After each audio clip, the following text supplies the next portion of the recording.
Sumagi sa isipan ni Senator Bato de la Rosa ang magbalat kayo o mag-disguise sakaling ipaaresto siya ng ICC. Dagdag pangamba pa niya ang pagbawi raw ng PNP sa kanyang security detail.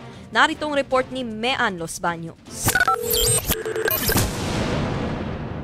Kung kailan umuugong na susunod siyang ipaaresto ng International Criminal Court, doon naman daw binawian ng security detail si Senator Bato de la Rosa, partikular ang mga nagbabantay sa kanya sa Davao. Ayon kay de la Rosa, nakumpirma niya ito nang umuwi siya roon kahapon at hindi naabutan ang dalawang pulis na palaging nagbabantay sa kanya. Gayunman, naiintindihan naman daw ito ni Bato. Nag-iingat ang mga commander nila. Yung mga unit commander ba, nag-iingat na hindi masilip. Hindi masilip na?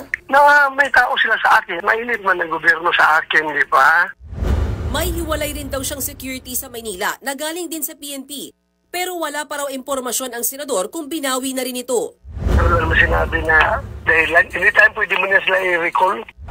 Matapos i-recall ang kanyang security detail, marami raw nag-apply na retiradong pulis at sundalo para mabantayan siya. Nasa 10 raw ang tinanggap niya sa mga nag-apply. Hindi naman daw nababahala si Senator de la Rosa para sa kanyang kaligtasan, lalo na tuwing nasa Davao siya dahil anya, home court niya doon at halos lahat kakilala niya. Hindi rin daw limitado ang kanyang kilos at tuloy siya sa pangampanya kahit sa labas ng Mindanao dahil wala pa naman daw inilalabas na warrant of arrest laban sa kanya. Sagot naman ng Malacanang tungkol sa pag-recall ng security detail ng senador. Nasaan po ba kasi si Senator Bato? Baka kasi po nawala po siya. So hindi naman pwedeng tumambay lamang po yung security nang wala po siya. Siguro po pagka siya yung nagpakita po, hindi naman po yan magiging problema. Pero giit ng PNP, fake news ang sinasabi ni De La Rosa na binawian siya ng security detail. Base raw yan sa impormasyon na binigay sa kanila ng Police Security and Protection Group o PSPG. Nang tanungin naman si De La Rosa kung susuko siya sakaling iparesto ng ICC, kung hawak nila ng warrant of arrest na issued by local court, yan, pwede ako magparesto. Pero kung hawak na ng warrant of arrest ay galing sa ICC, hindi ako magparesto. Hindi rin daw uubra kung mag-disguise o ibang anyo siya para makapagtago.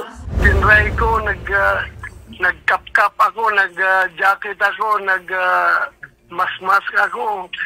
Nakita ko ng isang tao doon sa Bicol, sabi sa akin nung tao nagbibinta doon sa Bicol ng kamuti, kilala kita, si Bato ka. Sabi mo, wala, napatay na.